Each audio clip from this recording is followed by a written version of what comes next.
O que o nutricionista deve fazer na primeira consulta para o tratamento de um indivíduo com sobrepeso e obesidade?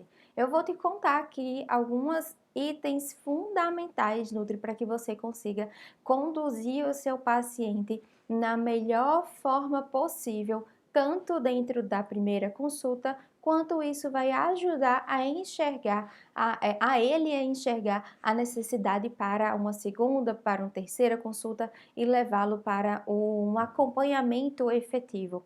Uma das primeiras coisas que a gente tem que fazer, que a gente deve fazer no atendimento é entender qual é o real motivo dele estar ali procurando o emagrecimento, procurando melhorar a alimentação. Geralmente são essas as respostas que eles dão sobre qual é o seu desejo, por que você está aqui comigo nessa consulta.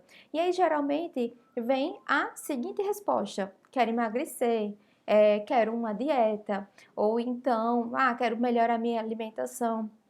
Geralmente vem essas respostas um pouco mais superficiais, mais vagas, e é nessa hora que a gente mais precisa ir buscando no nosso paciente quais são os reais motivos dele estar ali. Quando a gente começa a investigar, a gente vai puxando por perguntas que são mais voltadas dentro do universo da nutrição comportamental, e tem perguntas que são as perguntas certas, o jeito certo de fazer, e tem o jeito errado de fazer esse tipo de pergunta.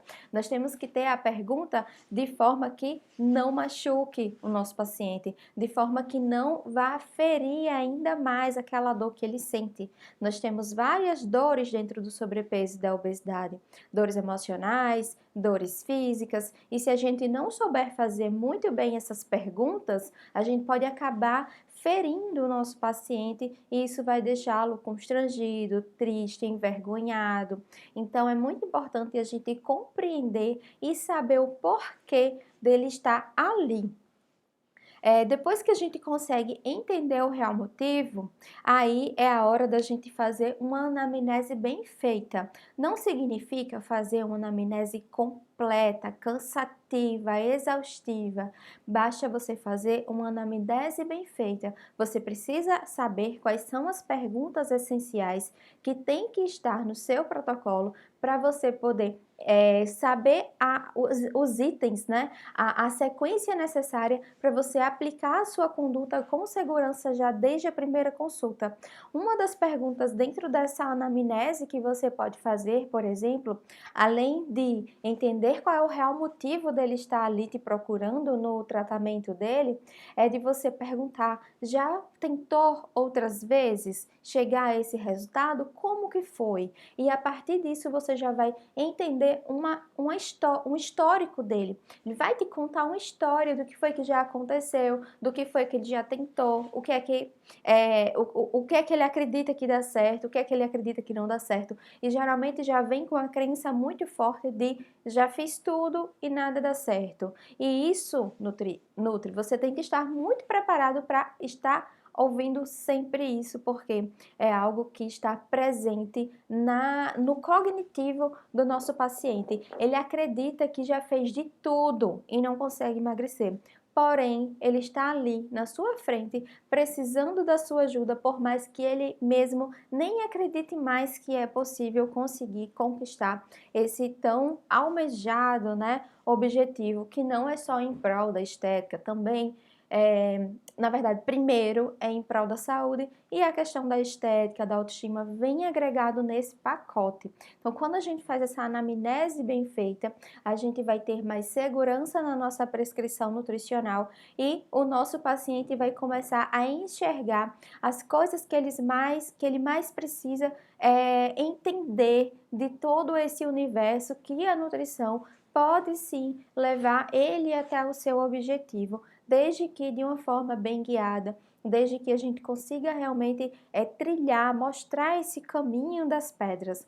Um outro item que é fundamental a gente fazer na primeira consulta é o famoso recordatório 24 horas, bem como a gente também pode perguntar sobre a alimentação de rotina. Então, se você, por exemplo, atende nas segundas-feiras, então o recordatório 24 horas vai puxar o histórico do domingo.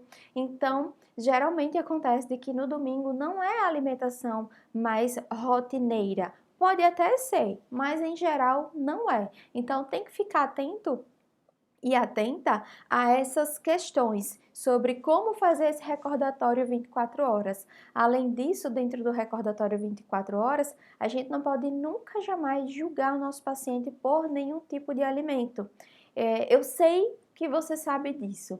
Eu sei que na graduação os professores falaram sobre não julgar, mas aí são as nossas atitudes, são os nossos olhares que às vezes está dentro da gente que a gente precisa dar uma silenciada nesse julgamento, porque às vezes você pode não falar nada, mas olhar ter um olhar ali um pouco mais de espanto, por mais sutil que seja, nosso paciente percebe. Você precisa estar muito bem treinada, muito bem treinado para poder deixar essa anamnese, deixar esse recordatório 24 horas fluir, sem interferências nossas, sem interferências dele achar que a gente pode estar julgando, nem que seja lá no final do pensamento, porque o sentimento de julgamento é muito forte.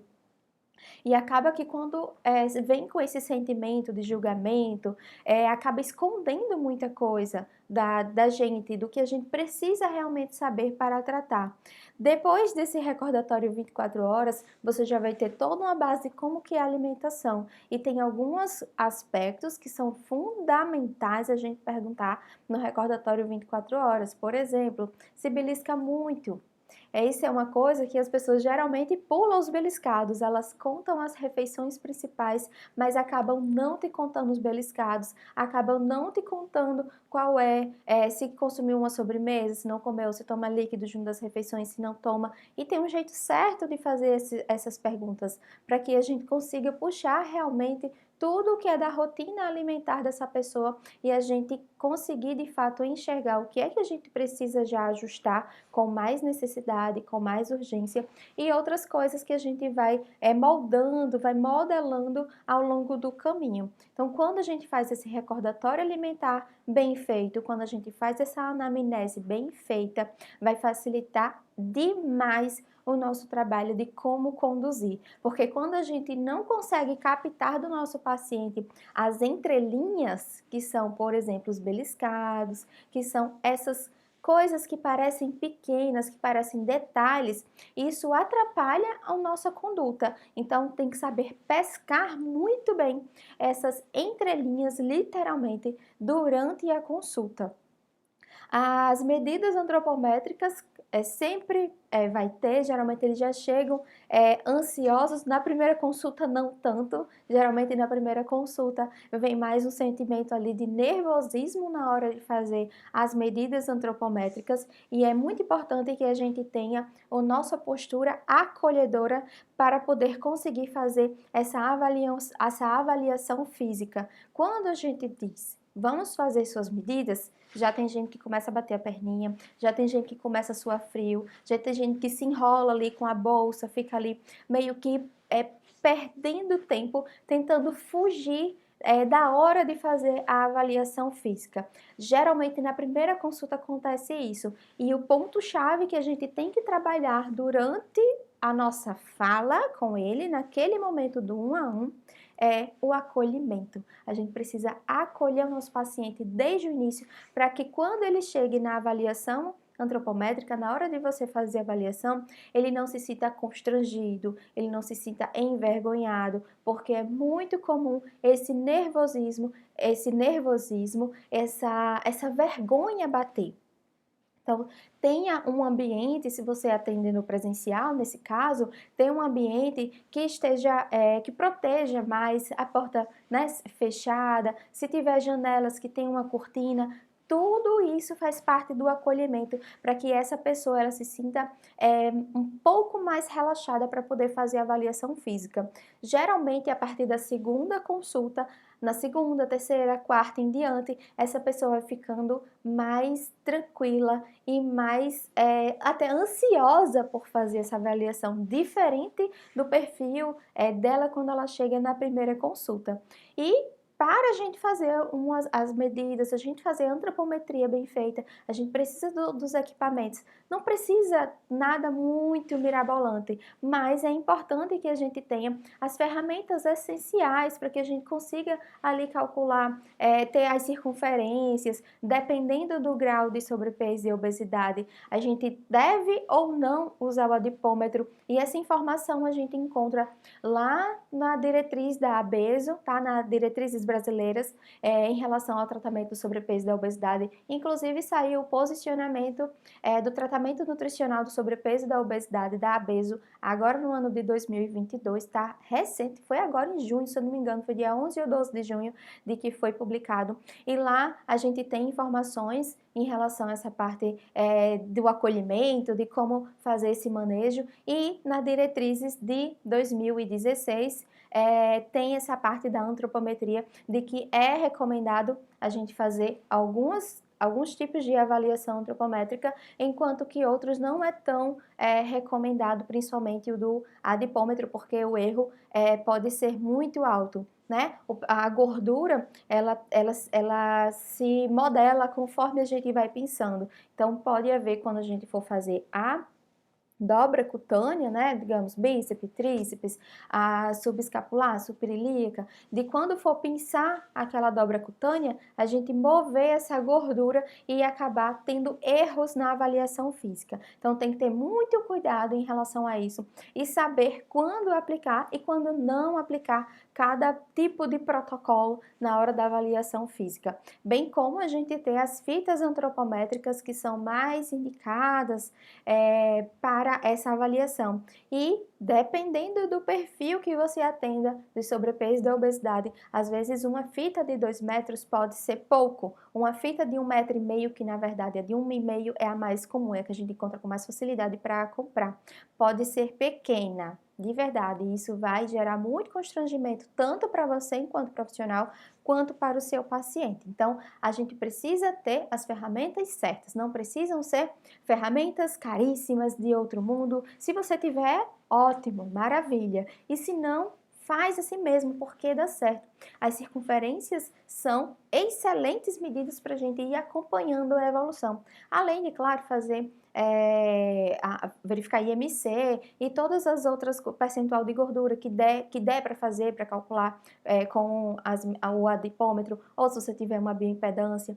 Enfim, saber aplicar a antropometria da melhor maneira possível desde a primeira consulta. Isso é muito importante porque o nosso paciente vai começar a ganhar confiança em você e vai reduzir esse medo de fazer a avaliação física.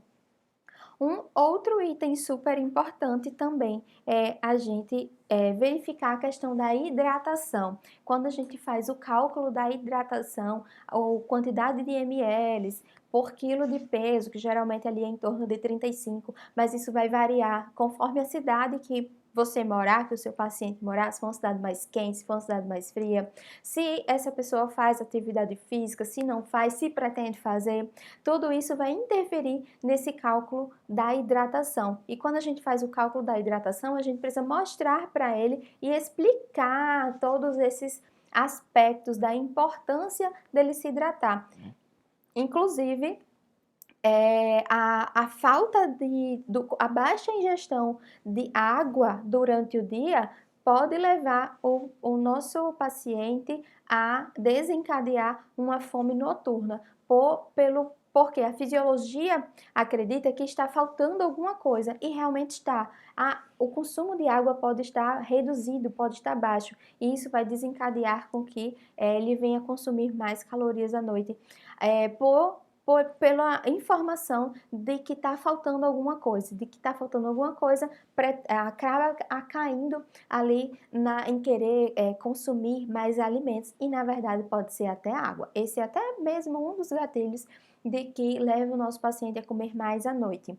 Então, quando a gente faz esse cálculo da hidratação, a gente explica todos esses aspectos da maneira mais simples possível, mais prática possível, para que ele entenda o porquê de beber água e entenda que ele precisa tomar água, precisa tomar líquidos. Então, quando a gente faz esse cálculo da hidratação, as coisas melhoram de uma consulta para outra. Então, é sempre importante a gente fazer isso desde a primeira consulta.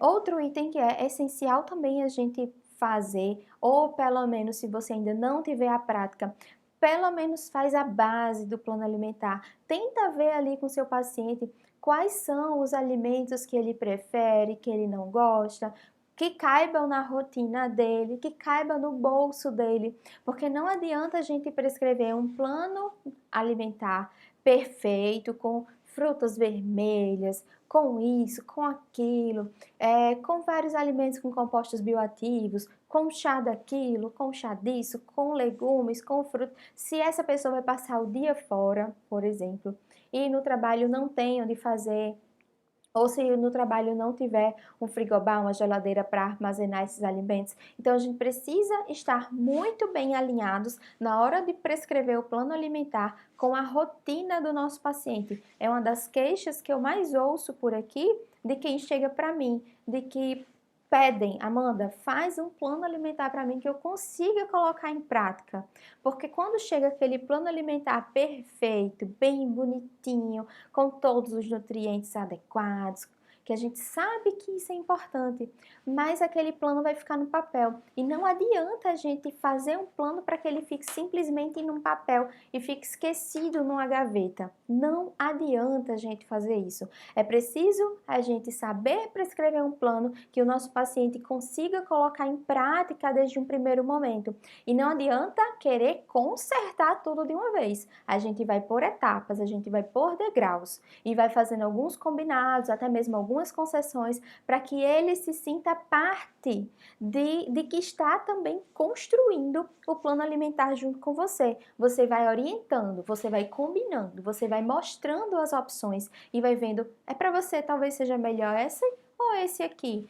Dá para você levar uma fruta com algum iogurte, por exemplo, para o trabalho, mesmo que não tenha geladeira, mas se você tiver uma bolsinha térmica, faz para o lanche da manhã, que aí dá tempo de segurar. Então, são essas coisas que a gente precisa alinhar muito bem com o nosso paciente. E nessa hora de prescrever o plano alimentar, eu também gosto de colocar algumas observações, não muitas para não atrapalhar ali o meio de campo, mas algumas orientações, algumas observações e até mesmo alguns emojizinhos que eu gosto de usar. Eu gosto de usar muito, por exemplo, o emojizinho do diamante, aquele diamantezinho que tem no WhatsApp. E aí eu consigo colocar esse emojizinho do diamante em alguns itens que são essenciais que ele coloca em prática. Geralmente a gente passa, por exemplo, tem ali um alimento e a gente coloca algum temperinho, um açafrão, um orégano, para que agregue valor nutricional. E acaba que a pessoa até faz o ovo, por exemplo, mas não coloca o orégano, não coloca o açafrão e acaba deixando passar esses pequenos detalhes. Por isso que é importante também você utilizar de certas estratégias, até mesmo visuais, para facilitar o seu paciente entender que aquilo é importante para ele. Quando o meu paciente vê que tem um diamante ali em alguns itens do plano alimentar, dá vontade de colocar diamante em tudo, né? Mas a gente tem que saber priorizar. Quando a gente prioriza, a gente enquanto profissional nutricionista, quando a gente sabe priorizar os alimentos que ele precisa colocar em prática, aí vai lá, coloca um emojizinho. Eu gosto de usar o diamante, você também pode aproveitar essa estratégia aqui que eu estou usando e utilizar também. Ou você pode usar aquele emojizinho do troféu, da medalha, e isso aí vai deixando o plano alimentar até mais leve, mais suave, de uma forma mais didática, que ele consiga colocar em prática mesmo, de verdade. Na primeira consulta também é interessante, tá? Não exatamente obrigatório, mas é interessante usar alguma ferramenta de nutrição comportamental na primeira consulta para a gente ir conseguindo enxergar, por exemplo, algum pensamento disfuncional ou até mesmo conseguir identificar coisas que ele precisa colocar em prática. Essa pessoa até sabe as coisas que precisa colocar em prática, mas ela não sabe ainda organizar esse pensamento. E aí tem algumas ferramentas de nutrição comportamental que facilitam a gente identificar esses itens e traçar metas a partir disso. Um exemplo é o diagrama de círculos. Tem a ferramenta do diagrama de círculos que ajuda a gente a identificar quais são os itens, e aí faz um panorama geral, quais são os itens que podem virar metas, né? E aí eu explico lá no método PDN de como que a gente faz isso. Porque quando a gente consegue identificar vários itens, facilita escolher os principais, as prioridades. Não, vou repetir, Nutri, não adianta querer consertar tudo de uma vez, porque vai embaraçar tudo. Ao invés de fazer um laço, vai virar um nó.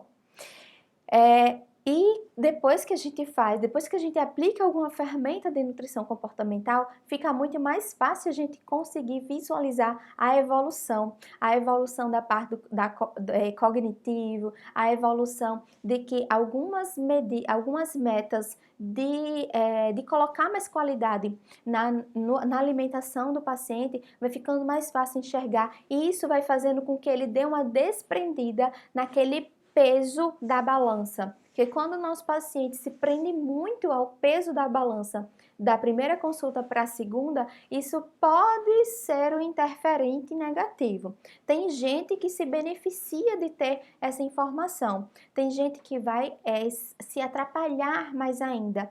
Eu evito trabalhar com metas de perda de peso da primeira para a segunda. Mais para frente, quando meu paciente já está bem mais maduro, bem mais consciente, aí eu vejo se é a hora ou não de trabalhar com metas de peso, mas tem que ter muito cuidado em relação a isso. Trabalha com metas na primeira consulta, eu recomendo que você trabalhe com metas de qualidade alimentar, da ingestão de água, de aumentar o consumo de fibras, de aumentar o consumo de frutas e verduras. Ao mesmo tempo, a gente pode trabalhar com algumas metas comportamentais em relação a reduzir gorduras, açúcares, doces, enfim, e trazer quais são os alimentos de cada grupo. E também não adianta a gente dizer aumentar a ingestão de água, diminuir doces, aumentar isso, diminuir aquilo, porque isso é muito subjetivo. A pessoa não vai conseguir mensurar se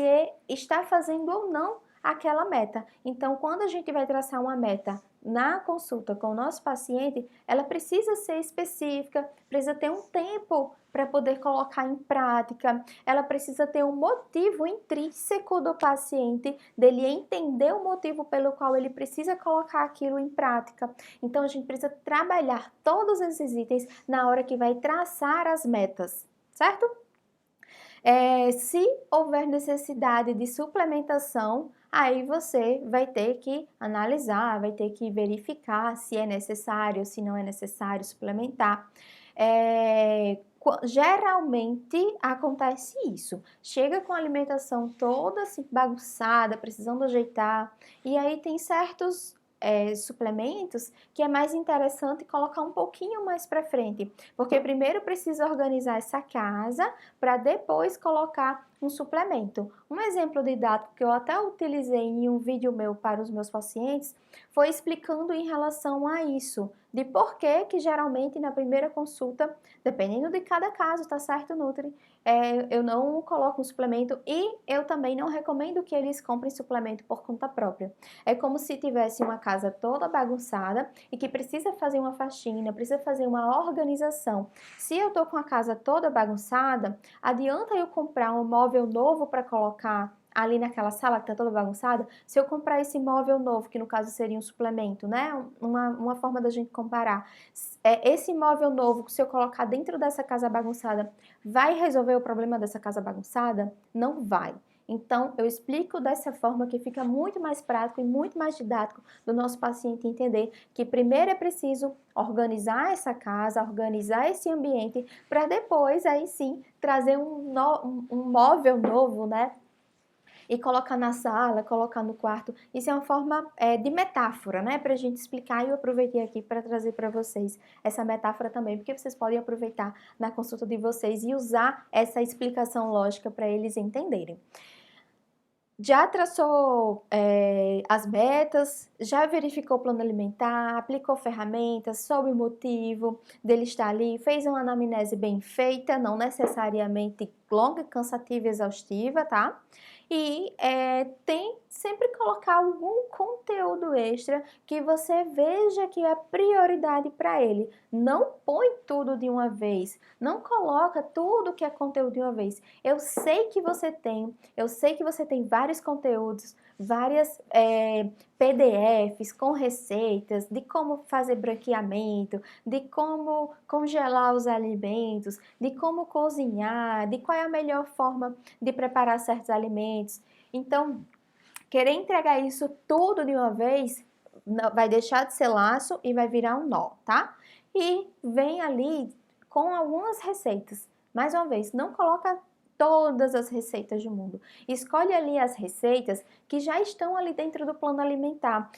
Veja, confira o plano alimentar que você prescreveu, vê o que tem de receita que ele precisa aprender para colocar em prática. Às vezes é uma receitas mais simples possíveis, até mesmo de como fazer um arroz refogado com cenoura e de como fazer um feijão sem embutidos. Às vezes é essa receita que ele precisa. Nem sempre ele vai precisar da receita de como fazer um bolo de banana com canela funcional, termogênico, nananana, porque isso aí acaba atrapalhando, e se ele não consegue fazer literalmente o arroz com feijão, vai ser um pouco mais difícil ele sair do arroz com feijão e querer fazer o bolo termogênico, né? E com tudo aquilo lá que a gente sabe que fica uma delícia, né? Mas vai ficar mais complicado dele colocar aquilo em prática. Então, às vezes ele só precisa mesmo a receita do arroz com feijão, a receita de um frango com temperos naturais, para que ele vá tirando ali os temperos completos e os temperos de pozinho aí que vendem nos supermercados, que a gente sabe que é cheio de glutamato monossódico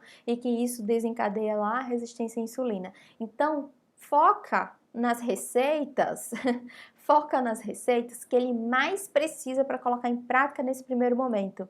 E à medida que você for partindo para as consultas seguintes, você vai incrementando, vai colocando mais algumas receitas, porque quando ele já sabe fazer a base, fica mais fácil dele ir avançando, de fazendo uma receita mais, entre aspas, complicado. Às vezes fazer um bolo de banana com canela, com uva passas, para a gente pode ser fácil, mas para ele não. Pode ser muito complicado.